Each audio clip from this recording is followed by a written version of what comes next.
قال رسول الله صلى الله عليه وسلم قال رسول الله صلى الله عليه وسلم من قال سبحان الله وبحمده كل يوم 100 مرة خطت خطاياه وإن كان مثل زبد البحر أو كما قال عليه الصلاة والسلام আল্লাহর নবী ইরশাদ ফরমান হযরতে আবু হুরায়রা বলেন দুনিয়ার কোনো মানুষ যদি প্রত্যেকদিন সকাল সন্ধ্যা বেলায় 100 বার সুবহানাল্লাহর আলহামদুলিল্লাহ পড়ে আল্লাহ রাব্বুল আলামিনের নবী বলেন ওই ব্যক্তির আমল নামার মধ্যে যদি সমুদ্রের ফেনা পরিমাণ গুনাহ থাকে আল্লাহ রাব্বুল আলামিন তার জিন্দেগীর গুনাহগুলা মাফ করে দিবে। মুসলমান ভাইরা রে আমার, দৈনন্দিন জীবনে চলতে ফিরতে আমাদের গুনাহ আছে না নাই? আর জোরে বলেন গুনাহ আছে না নাই? আল্লাহ রাব্বুল আলামিন বলেন বান্দা যখন একটা গুনাহ করে ফেলে, গুনাহ, আল্লাহর ফেরেশতারা তখন বান্দার গুনাহটা লিখতে একটু ঘোড়ামিশি করে, দেরি করে। আল্লাহ রাব্বুল আলামিনের রহমতের ফেরেশতা লক্ষ্য করে দেখে বান্দা গুনাহ করে ফেলেছে। দেখি বান্দা গুনাহ করার পরে এই গুনাহ থেকে তওবা করে কিনা। বান্দা যদি গুনাহ থেকে তওবা করে ফেলে, বান্দা যদি গুনাহ থেকে আল্লাহর কাছে অনুশোচনা করে ফেলে, আল্লাহ রাব্বুল আলামিনের ফেরেশতা ওই বান্দার আমলনামার মধ্যে আর গুনাহ লেখে না। আর যদি আল্লাহর কোনো বান্দা একটা নেক আমল করে, আল্লাহর রহমতের ফেরেশতা সাথে সাথে বান্দার আমলনামার মধ্যে ওই নেকটা লিখতে আর দেরি করে না।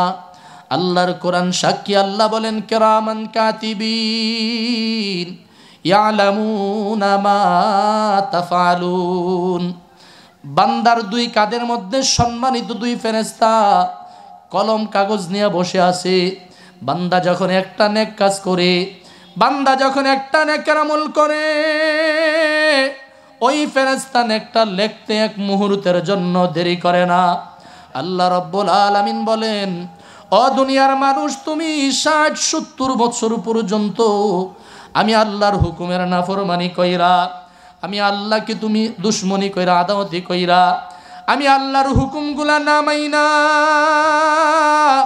তারপরে লা তাকুনাতু মির রাহমাতিল্লাহ, বান্দা তুমি নৈরাশ হওয়ার কিছুই নাই।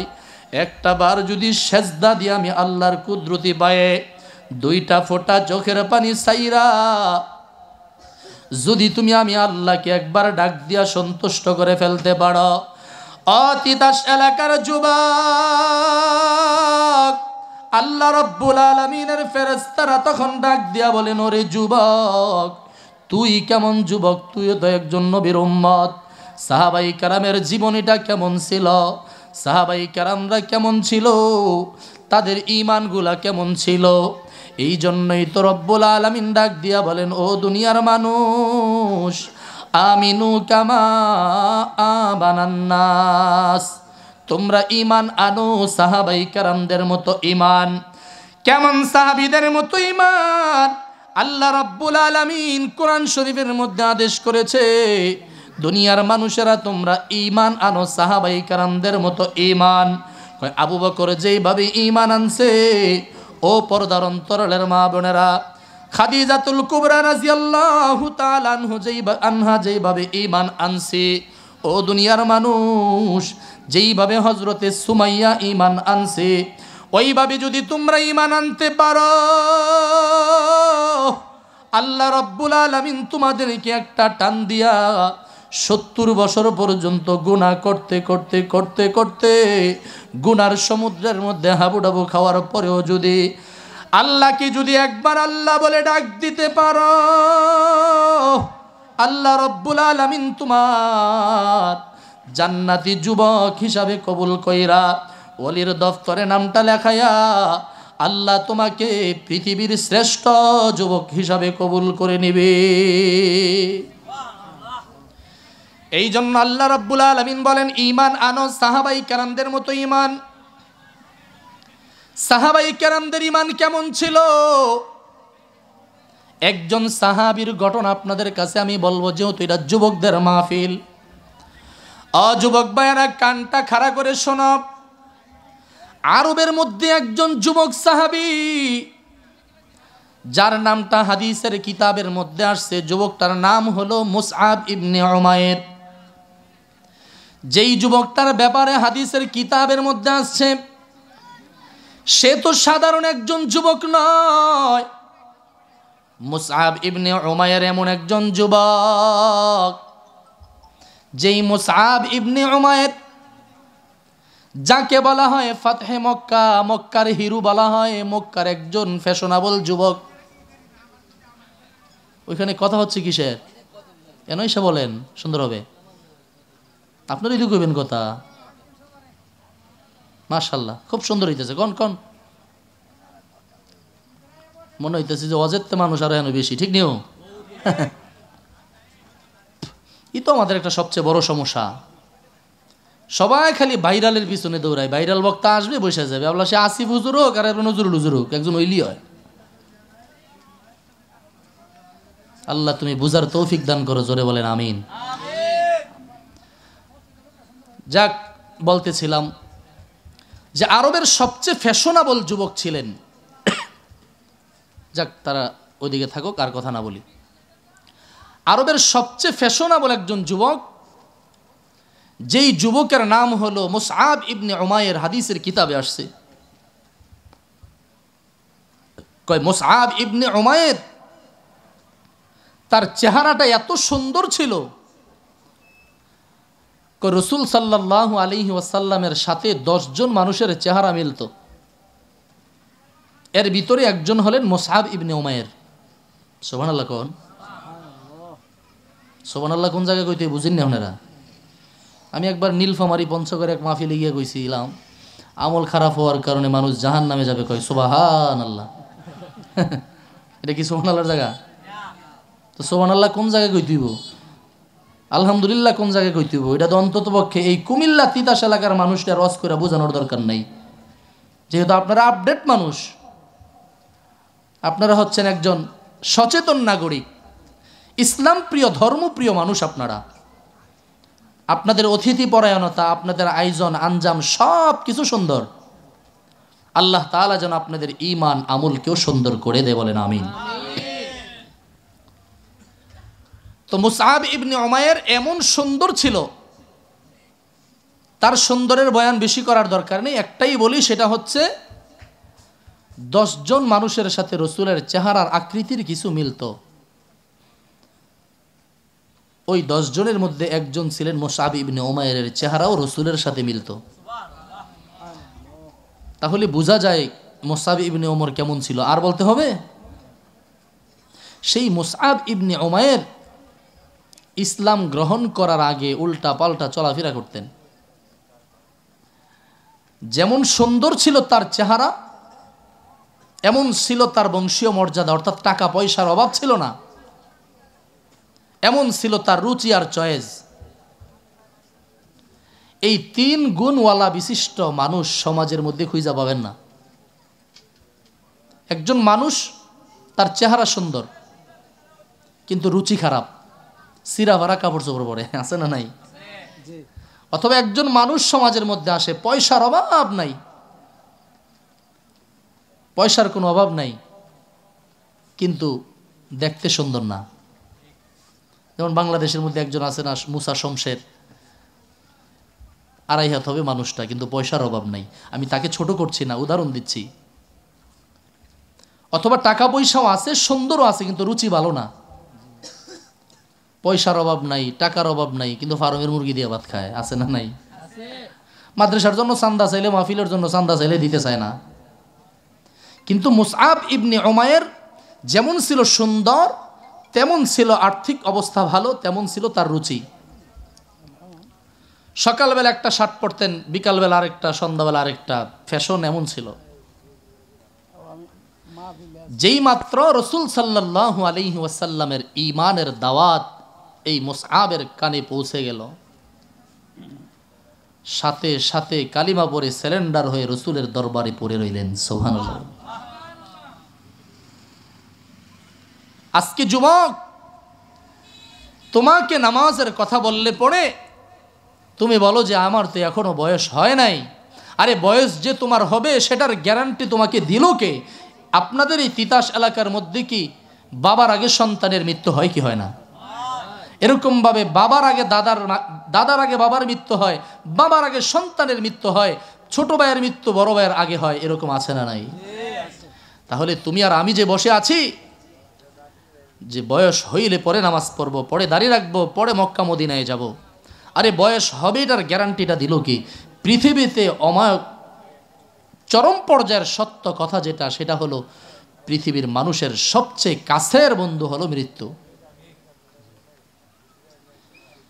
মুসলমান ভাইরা রে আমার, এবার মুসআব ইবনে উমাইর, ভাই আপনারা কি কথা বন্ধ করবেন?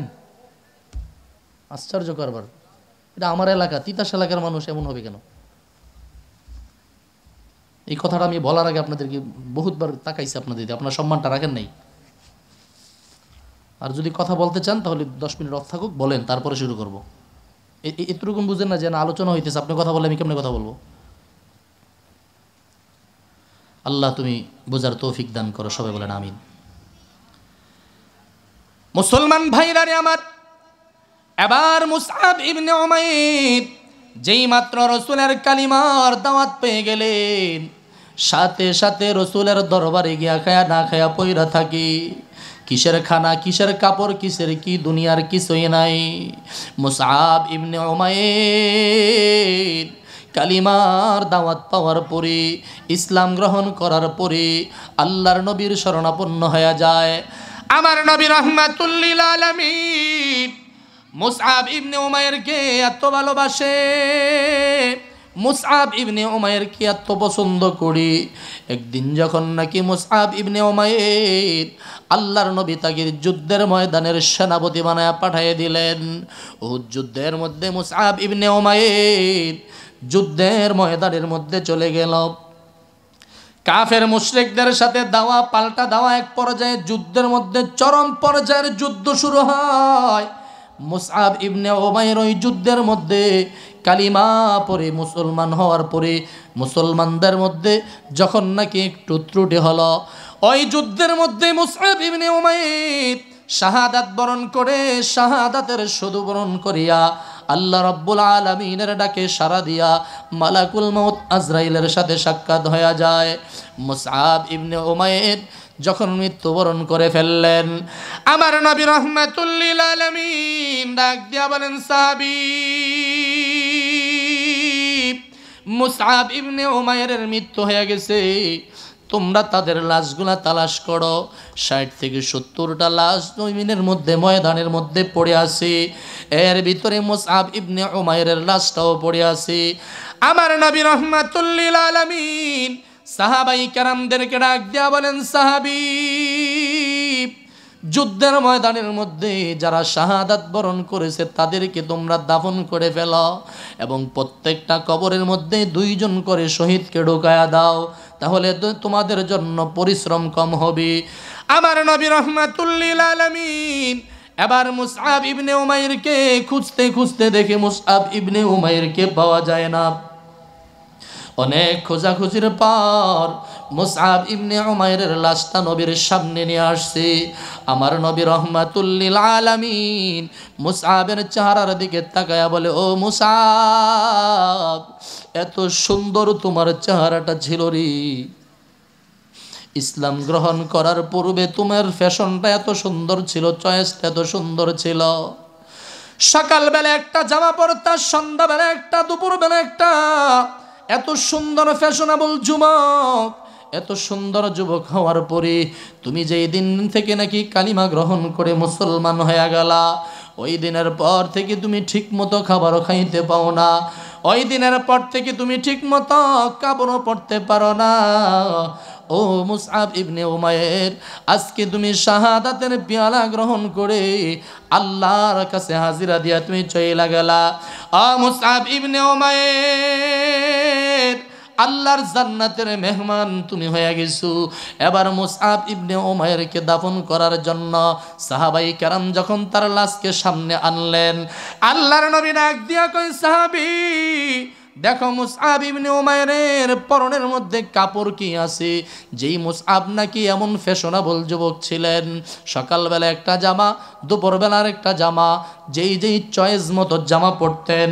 কিন্তু মুসআব ইবনে উমাইর যখন মৃত্যুবরণ করলেন, দাফনের জন্য কাফন করার জন্য জরুরত হলো। আমরা জানি যখন কোনো একজন মানুষ যুদ্ধের ময়দানে মারা যায়, যুদ্ধের ময়দানের মধ্যে শহীদের লাশকে গোসল ব্যতীত পরনে যা কাপড় থাকে তা দিয়ে তাকে কাফন দাফন করা হয়। ওই সুবাদে মুসআব ইবনে উমাইর পরনের মধ্যে যা কাপড় আছে গো, ওই কাপড় দিয়েই তাকে জানাজা দিয়া কমপ্লিট করে কাফন দাফন করা হবে। আল্লাহর নবী আবার জিজ্ঞাসা করে, মুসআবের শরীরের মধ্যে কি কাপড় আছে? সাহাবাই কেরাম ডাক দিয়া কয়, নবী গো, মুসআবের শরীরের মধ্যে যেই জামাটা আছে, এত ছোট্ট জামা, যেই জামাটা যদি মাথার দিক দিয়া ঢাকা হয়, পায়ের দিক দিয়া উলঙ্গ থেকে যায়, পায়ের দিক দিয়া যদি ঢাকা হয়, মাথার দিক দিয়া খালি থেইকা যায়। আমার নবী রাহমাতুল লিল আলামিন ডাক দিয়া কয়, সাহাবীরা রে, যেই মুসআব নাকি ইসলাম গ্রহণ করার পরে দুনিয়ার সব আমোদ ফুর্তি ছেড়ে দিলেন, দুনিয়ার সব আরাম আয়েশ ছেড়ে দিলেন, গাড়ি ছাড়লেন, বাড়ি ছাড়লেন, এমন একজন সাহাবী মুসআব ইবনে উমাইরের শরীরের মধ্যে যেই কাপড় আছে, ওই কাপড়টা দিয়া মাথার দিক দিয়ে ঢেকে দাও, আর পায়ের দিক দিয়ে কিছু গাছ দিয়া তাকে দাফন করে দাও। মুসলমান ভাইরা রে আমার, সাহাবাই কেরাম তো এমন ফ্যাশনেবল থাকা সত্ত্বেও যেই মাত্র কালিমার দাওয়াত পৌঁছে গেছে, যেই মাত্র কালিমার দাওয়াত পেয়ে গেছে, সাথে সাথে সাহাবাই কেরাম তারের মতো সোজা হয়ে গেছে। আর আজকে আমাদের সমাজের যুবকদের অবস্থা কি? আমাদের চয়েস কি? আমাদের চুলের ফ্যাশন কি? আমাদের শার্টের ফ্যাশন কি? আমাদের প্যান্টের ফ্যাশন কি? আমাদের জুতার ফ্যাশন কি? মোবাইলের ফ্যাশন কি? অথচ আমাদের করা দরকার ছিল কি? এটা একটা আমাদের ভুল, আমাদের সমাজ একটা ভুল। আমরা আমাদের শরীরের মধ্যে যদি মুখের মধ্যে ছোট্ট একটা গোটা ওঠে, বড়ন ওঠে, বারবার আয়না দিয়ে ভাবে তাকাই, এটারে কীভাবে চুলকায় হোক, একটা ওষুধ দেই, মলম দেই, যত প্রকারের ওষুধ, যেই কোনোভাবে এটা তাড়াতাড়ি এটাকে পরিষ্কার করার ব্যবস্থা করি, সরানোর ব্যবস্থা করি। কিন্তু চেহারার ভিতরে একটা ছোট্ট বরণ উঠলে যদি এত পরিশ্রম করা হয়, আসলে তো চেহারার মধ্যে ছোট্ট বরণের পিছনে যেই পরিমাণ মেহনত হয়েছে, তার চেয়ে তো লক্ষ কোটি গুণ বেশি মেহনত করা দরকার ছিল। আপনার আমার কলবের মধ্যে যেই মেহনত করা দরকার, আমাদের কলবের তো এতটাই অমূল্য হয়ে গেছে। আমাদের জুতার মধ্যে ময়লা ভরলে জুতাকে বারবারে ধুই, শরীরের মধ্যে ময়লা ভরলে বারে বারে শরীরটাকে ধুই, এরকমভাবে চুলের ফ্যাশন করি, জুতার ফ্যাশন করি, শরীরের ফ্যাশন করি, কিন্তু কলব পরিষ্কারের মেহনত আমাদের নাই। এই জন্য আমি বলবো, আপনার আমার কলবটা তো জোতার চেয়ে তো বেশি অমূল্য হয়ে গেছে। কথা ঠিক না? ঠিক বললাম? জোতায় যদি ময়লা ভরে, এই ময়লা নিয়ে কখনো শ্বশুর বাড়িতে যায়নি? যায় না। কারণ ময়লা জুতা নিয়ে শ্বশুর বাড়িতে গেলে ইজ্জত শেষ হয়ে যাবে। কাপড়ের মধ্যে ময়লা যদি ভরে যায়, ময়লা কাপড় নিয়ে শ্বশুর বাড়িতে গেলে ইজ্জত নষ্ট হয়ে যাবে। জামার মধ্যে যদি ময়লা লেগে যায়, ময়লা কাপড় নিয়ে আত্মীয় স্বজনের বাড়িতে গেলে ইজ্জত যাবে। কিন্তু কলিজার মধ্যে, কলবের মধ্যে যে ময়লা পড়ে আছে, গুনাহ করতে করতে করতে করতে সয়লাভ হয়ে অন্তর যে অপরিচ্ছন্ন হয়ে আছে, সেটার মেহনত আমাদের মধ্যে নাই। মুসলমান ভাইরা আমার, এই তিতাস এলাকার যুব সমাজ, তোমাদের দুইটা পা বাড়ায় দাও, তোমাদের দুইটা পা ধরে বলি, এত সুন্দর করে আয়োজন করেছো, ওলামাই কেরামদের নেসবতে থাকি এত সুন্দর মাহফিলের আয়োজন করেছো। কলিজার টুকরা যুবক, তোমার কি একটু মনে চায় না মুসআব ইবনে উমাইর যদি আল্লাহ রসুলের একটা কথা শুই না ঈমান আনার পরে যদি দুনিয়ার সব ফ্যাশন ছেড়ে দিতে পারে, দুনিয়ার সব চয়েস ছেড়ে দিতে পারে, দুনিয়ার সব রুচি যদি ছেড়ে দিতে পারে? আমরাও তো একজন যুবক।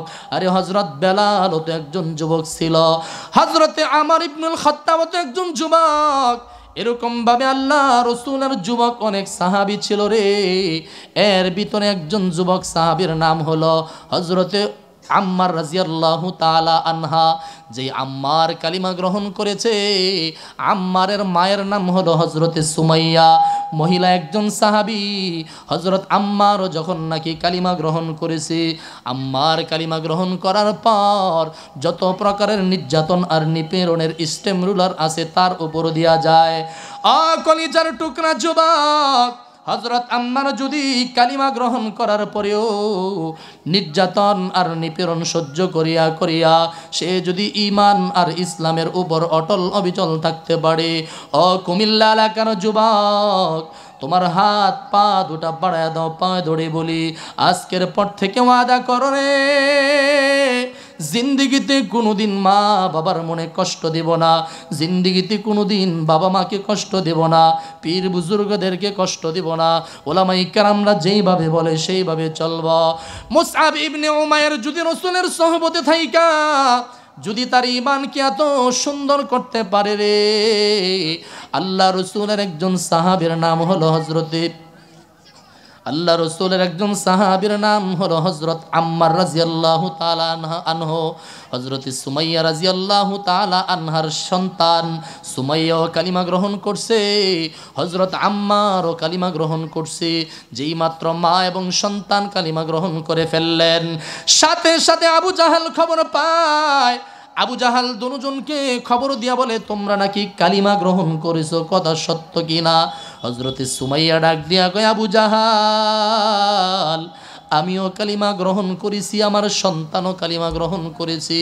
আবু জাহাল ডাক দিয়া কয়, সাবধান, এই মুহূর্তে কালিমা ছেড়ে দাও, না হলে তোমার উপরে নির্যাতন আর নিপীড়ন চলবে। হযরতে সুমাইয়া ডাক দিয়া কয়, না না না, কালিমা যে একবার গ্রহণ করে ফেলে ছাড়তে পারে না। কালিমা হলো এমন দামি জিনিস, একজন মানুষ যদি কালিমা পড়ে ফেলে, ঈমান গ্রহণ করে ফেলে, তাহলে সে আর কালিমা ছাড়তে পারে না। হযরতে সুমাইয়া কালিমা ছাড়তে চায় না, আম্মারও কালিমা ছাড়তে চায় না। আবু জাহাল বাটপার ডাক দিয়া কয়, উতবা সাহেবা তোরা কই? আম্মারকে একটা পিলারের সাথে বাইদা ফেলো, সুমাইয়াকেও একটা পিলারের সাথে বাইদা ফেলো। মাকে একটা পিলারের সাথে বাঁধছে, সন্তানকে একটা পিলারের সাথে বাইদা ফেলছে। ও মুসলমান ভাইরা রে আমার, দৃশ্যটা কেমন ছিল হাদিসের কিতাবের মধ্যে আসছে। মুসআব সন্তান এবং মা দুইজনকে একসাথে যখন বাইদা ফেলছে, একদিকে মা আর একদিকে সন্তান, মার দিকে সন্তান তাকায়, সন্তানের দিকে মা তাকায়। আবু জাহাল আবার ডাক দিয়া বলেন, এই মুহূর্তে সন্তানের সামনে তার মার কাপড়গুলা উলঙ্গ করে ফেলা হোক। হযরত সুমাইয়া রাদিয়াল্লাহু তাআলা আনহা একটা পিলারের সাথে এইভাবে তাকে বাইদা রাখছে, হযরতে আম্মারকে একটা পিলারের সাথে বাইদা রাখছে। এইভাবে মার সামনে সন্তানকে, সন্তানের সামনে মাকে এইভাবে উলঙ্গ করে ফেলছে।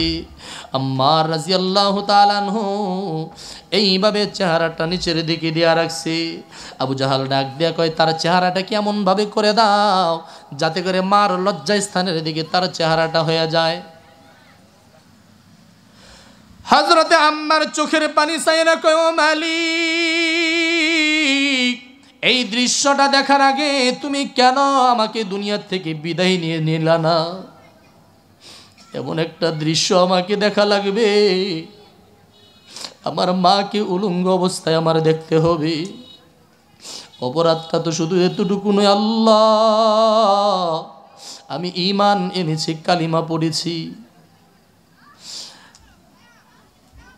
এবার হযরতে আম্মার চোখের পানি সারে আর কাঁদে, আল্লাহকে ডাক দিয়া বলে, আল্লাহ, এই দৃশ্য দেখার আগে তুমি আমাকে নিয়ে যাও। ওই দিক দিয়ে হযরতে সুমাইয়া রাদিয়াল্লাহু তাআলা আনহু চোখের পানি সারে আর ডাক দিয়া কয়, আম্মার, যত প্রকারের নির্যাতন আর নিপীড়ন করা হোক না কেন, কালিমা গ্রহণ করেছো, কিন্তু কালিমা কোনোদিনও ছাড়বা না। ওই দিক দিয়ে আবু জাহাল একটা বিশাল বড় বর্ষা নিয়া, ওই বর্ষা হযরতে সুমাইয়ার লজ্জাস্থানের মধ্যে আঘাত করতে করতে করতে করতে এক পর্যায়ে হযরত সুমাইয়া রাদিয়াল্লাহু তাআলা আনহার লজ্জায় স্থান দিয়ে রক্ত বের হয়ে প্রবাহিত হইয়া জমিনটা লাল হয়ে গেছে, জমিন রক্তাক্ত কইরা ফেলছি। হযরত সুমাইয়া রাদিয়াল্লাহু তাআলা আনহা এবার আম্মারের চেহারার দিকে তাকায়া বলেন, আম্মার, যত প্রকারের নির্যাতনার নিপীড়নই করা হোক না কেন, আরে আম্মার কালিমা কিন্তু ছাড়তে পারবি না, কালিমা কিন্তু ছাড়বি না। হযরত সুমাইয়া রাদিয়াল্লাহু তাআলা আনহা এবার আম্মাররে ডাক দিয়া কয়, ওরে সন্তান, এই মুহূর্তে মনে আমার শাহাদাত বরণ হয়ে যাবে, মনে হয় আমি দুনিয়ার থেকে বিদায় নিয়ে চলে যাব। ও আম্মার সাবধান, কালিমা কিন্তু ছাড়বি না রে আম্মার। ও তিতাশালাকার যুবক, ইসলাম কিন্তু এমনি এমনি কচুরি পানার মতো বেশি আসে নাই। এই ইসলাম বাংলাদেশ পর্যন্ত আসার পিছনে কত সাহাবায়ে কেরামের রক্ত ঝরেছে। আমার নবী রাহমাতুল লিল আলামিনের দাঁত মুবারক শহীদ করে দেওয়া হয়। আমার নবী তায়েফের ময়দানের মধ্যে টানা হেঁচড়া করতে করতে নবীকে রক্তাক্ত করে ফেলা হয়। তায়েফের যুবকরা আমার রাসূলের চেহারার দিকে তাকায়া তাকায়া ধারালো কিছু পাথর মারতে থাকে। আমার নবী যখন তায়েফের মধ্যে দাওয়াত নিয়ে যায়, কালিমার দাওয়াত নিয়ে যাওয়ার পরে, ঈমানের দাওয়াত নিয়ে যাওয়ার পরে, মদিনার মক্কার ছোট্ট ছোট্ট তায়েফের যুবকরা কয়, হাজা মাজনুন, এইটা একটা পাগল, এইটা একটা পাগল বলিয়া বলিয়া আমার নবীর উপরে পাথর নিক্ষেপ করতে থাকি। অতিতাশালাকার যুবক, এত কষ্টের বিনিময়ে রক্তের পিচ্ছিল রাস্তা দিয়া তোমার আবার পর্যন্ত ঈমান ইসলাম চলে এসেছে। বাংলাদেশের ভিতরে যদি কোনো নাস্তিক ঈমানের বিরুদ্ধে কথা বলে, ইসলামের বিরুদ্ধে কথা বলে, সর্বপ্রথম সোচ্চার হয় ওলামায়ে কেরাম, ঠিক কিনা বলে? ঠিক কিনা?